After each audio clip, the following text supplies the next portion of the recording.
Happy Palm Sunday, everyone. It is true that I think it was either 2 or 3 years ago, I was speaking and I stood up and I said, if you follow the Christian religious calendar, we all know today is Palm Springs. And I didn't even catch myself saying it. So whether we're dreaming of the desert and a warm, maybe we're sipping a nice drink by the pool, or we're talking about the journey that is Palm Sunday, it's all welcome.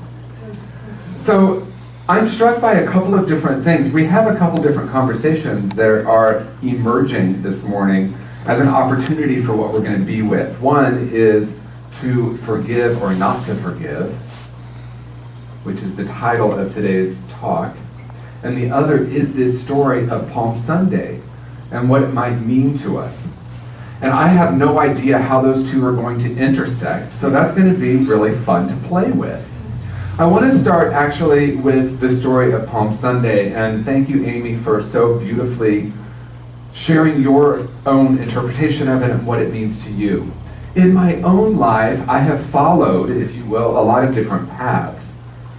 I grew up in the Episcopal Church, which, I like to say is the original don't ask, don't tell religion. Do whatever you want, just don't talk about it, and it's all okay. And so I'm actually really grateful for that, because I didn't grow up, not at least in a church setting, with anyone telling me I was a sinner, that I was broken in some way, or that I needed to repent. But there was an interesting conversation about forgiveness. So we're going to bookmark that for a moment. And then I met a wonderful woman named Marianne Brownell that changed my life, and she was a devotee of Sai Baba's in India, so I discovered Eastern thought and Eastern practice, and that really opened my heart to a new way of experiencing life. Then I came to Unity in 1988 and discovered that this thing that I thought Christianity was may not be exactly what I thought it was. And there was a new way to look at all these stories that I didn't really know anyway. So for me, it was a little bit easier. I didn't have to unlearn and relearn or reinterpret. They were kind of new to me. So the reason I open with that is a recognition that all paths are not only welcome, but they're all an opportunity for us to what? Learn more or be more with that essential self. I remember at one point in my 20s, and for me, that entire decade is, who am I? What is this life all about? And so for me, I remember at one point thinking, most of the religions, if not all of the religions, are kind of saying the same thing at the core. And it's a message of love. It's a message of love. And yet it gets so convoluted with the stories. And that's a metaphor for me of how life is. I get so caught up in my stories and sometimes forget the simplicity that love is really all there is. So I went to ministerial training through Unity, and I want to just say that at Unity, at least at the education level, this is about metaphysically interpreting the Bible. There are a lot of palms rolling by right now. More palms, the celebration of Palm Sunday. It's like the path, right? Strewn with palms. We metaphysically interpret. But let me share with you what my experience of this was. There's this book that Charles Fillmore, one of the co-founders of Unity, created called the Metaphysical Bible Dictionary. And in the Metaphysical Bible Dictionary, he says all these words mean a certain thing. And I was like, wait a minute, how is that different than the book says so therefore it's true? And so I sat in a lot of these Unity classes and I heard, well, this word means that, so this story means that. And I thought, there's got to be a different way to interpret these stories for me.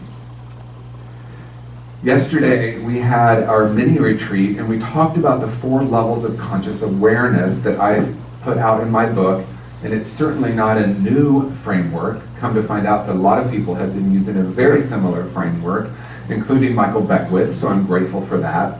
But we talked about how we evolve through the different levels of conscious awareness, and I'm not going to go into them all, but I'm just going to name them right now, and that is level 1, martyr or victim, level 2, magical thinking, level 3, metaphysical, and level 4, mystical. And so what we were doing in these classes, when we would take, for example, the Palm Sunday story, I'm very careful of saying Palm Sunday, because I don't want to have, we don't want to be back on the poolside here. We are metaphysically interpreting. So what we're doing is we're taking Charles Fillmore and his words of 120 years ago, and we're saying, well, he said that Jerusalem means this, so that must be what it means, and then we're metaphysically interpreting. But there was a point in me when I started to ask the questions, how would I mystically, or what would the mystical interpretation of this story? So mysticism is a recognition of the truth of who and what we are, that we are all one. Mysticism is oneness. It's knowing, as Unity's first principle, God is all there is. And I know that's a paraphrase. God is all there is. Therefore, I am that. The power of the I am. So the mystical interpretation would mean, what does this story mean to me? So I work in the mental health field, and I have a therapist that I work with that claims to be a dream analysis expert. And what he means is, he's taken Carl Jung's definition of what all these symbols mean in a dream, and he tells clients, well, if you're on a boat, that means you're on a journey, and if you're on water, it's a spiritual journey, and he has all these things. But what about the interpretation of what does this story mean to you? It's a different way of seeing story. And then we can take whatever is out there and recognize how it relates in here. So as I came to that awareness and that understanding, I started to ask myself the question, what does this story of Palm Sunday mean to me? So sometimes in Unity we say the crucifixion is crossing out negative thinking. And I'm going to say that for me it's something a little deeper than that. And so what we're leading to is the resurrection, right? That's next Sunday. And if you notice, that's the part we really like to talk about and celebrate, because it's fun to say we've had this awakening, this new way of seeing the world, or have a new level of peace, a new level of understanding. But what about the preparation for that resurrection? To me, that is the essential story of Palm Sunday. It's the story of the I am consciousness consciously choosing to go to our own crucifixion. Let me share what it means to me today at my level of consciousness, which I will own that it might change in 15 minutes, 15 days, or 15 years. That what I perceive to be true today may not be true tomorrow. So at this moment, in this level of consciousness, how this story shows up for me is, there are parts of me that need to die off if I'm going to wake up to a new level of conscious awareness. And the story to me is Jesus knew in this story, that he was going to be crucified, and went anyway and went in peace. So is it possible for me to look at those parts of my life that I'm ready to surrender and let go of in order to recognize a deeper truth of who and what I am, so that those parts can be surrendered or let go of, so the truth can emerge? Do you hear how different that is than what some of us have been taught? Some of us have been taught that there's something wrong with us and we need to find someone or something to surrender to, and then we'll be saved. And what this story is saying to me is the essential truth of who each of us are. The essential truth of who you are is love. The essential truth of who you are is light. What are we doing? What story do we have wrapped around that love that's preventing us from knowing it, experiencing it, and ultimately being that in the world? That's what we can lovingly, open-heartedly, and with peace allow to die off or to be crucified. Sounds a little harsh or a little strong with crucified. What if we simply decided that those parts of myself are no longer serving the truth of who I am? So that's a brief overview for me of what that story means to me today. And I really want to move now into to forgive or not to forget, because that's really what I'm alive with right now and what I really want to bring to this moment. So forgiveness is simply a shift in consciousness. Pat and I have been talking about this, and I'm going to say it exactly this way. Only ego needs forgiveness. And I'm going to say it again. Only ego needs forgiveness. Because ego has decided that there's something right and something wrong. And so if I'm living in that level of consciousness, what I call martyr consciousness, that the world is out to get me, or I'm out to get the world, do you hear it? Because shame and guilt of things that I've done have been so much harder for me to let go of than what someone has done to me. Do you hear the way I'm saying it? I'm talking from that level of consciousness.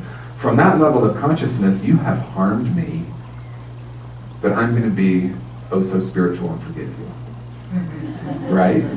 We've all been there, haven't we? Or maybe we haven't, but I have been there, where I'm judging you for how you've acted and how you've behaved, but I'm oh so spiritual that I'm going to bless you and forgive you.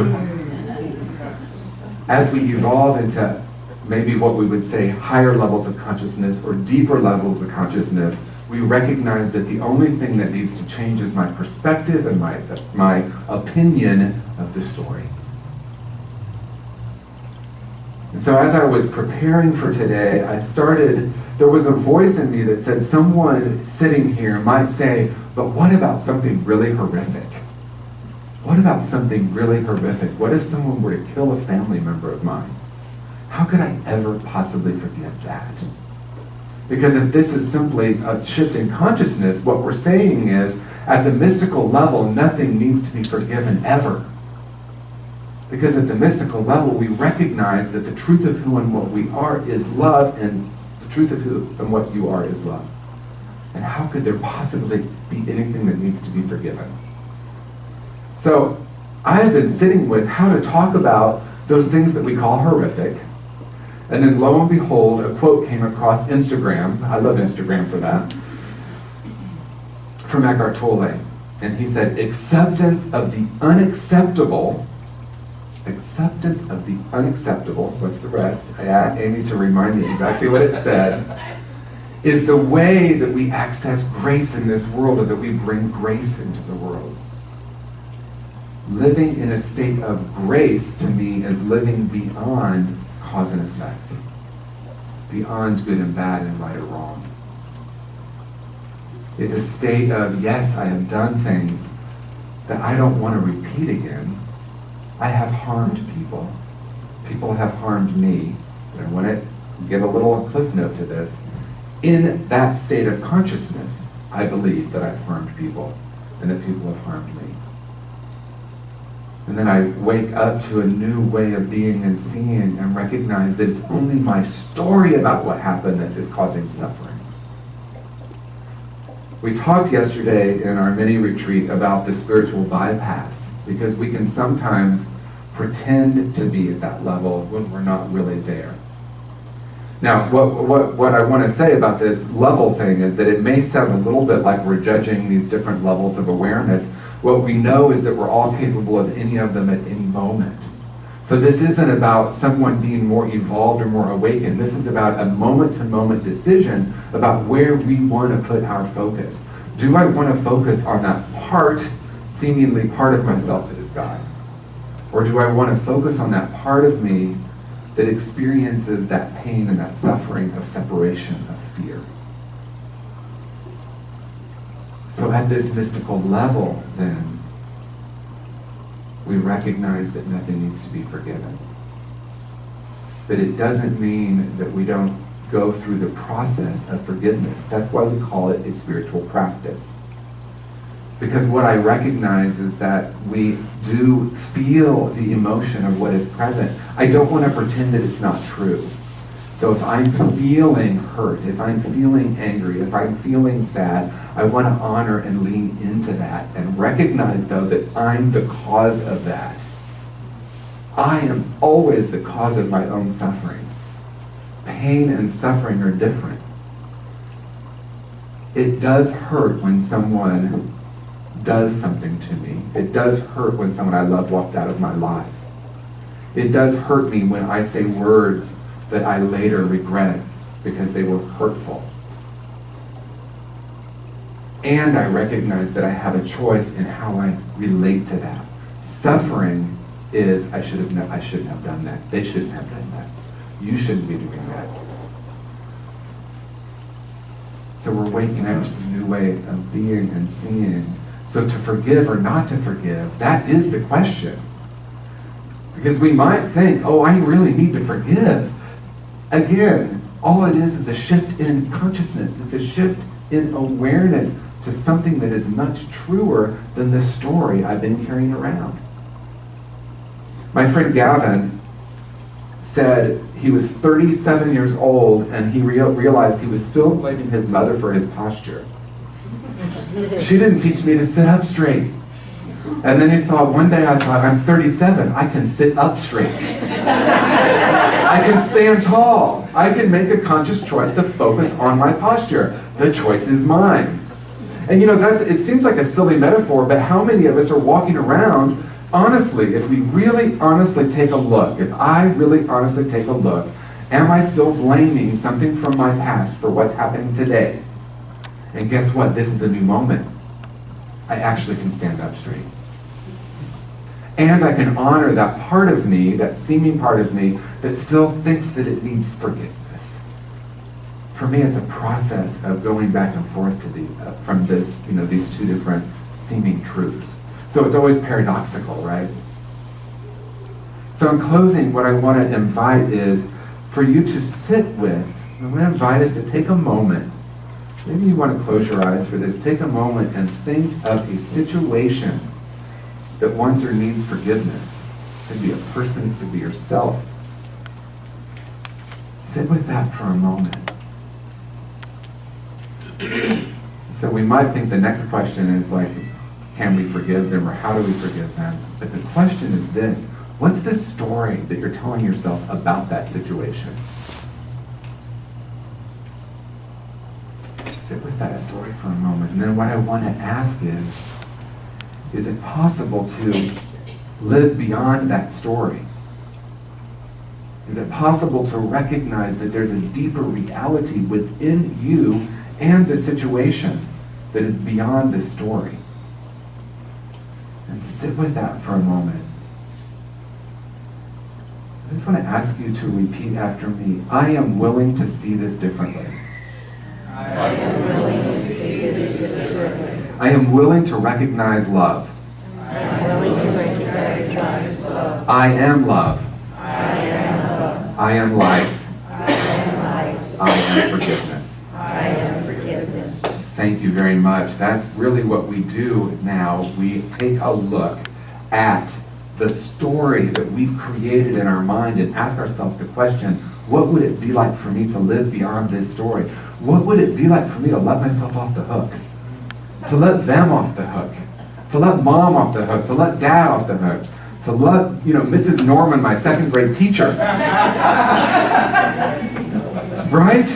It goes back to that. It goes back to me to I think it was my first grade teacher that, my name is TJ, it's always been that. I've now had it all legally changed, but there used to be another name attached to it that I never went by. My first grade teacher made me learn how to write the long name, and I was furious. That's not who I am. And I held a lot of hatred for her for many years. And it wasn't until I was, this is a true story, it wasn't until I was about 45 that my mother told me that she called the teacher and asked her to make me learn that. Right? I was holding on to a story that never even happened. And guess what?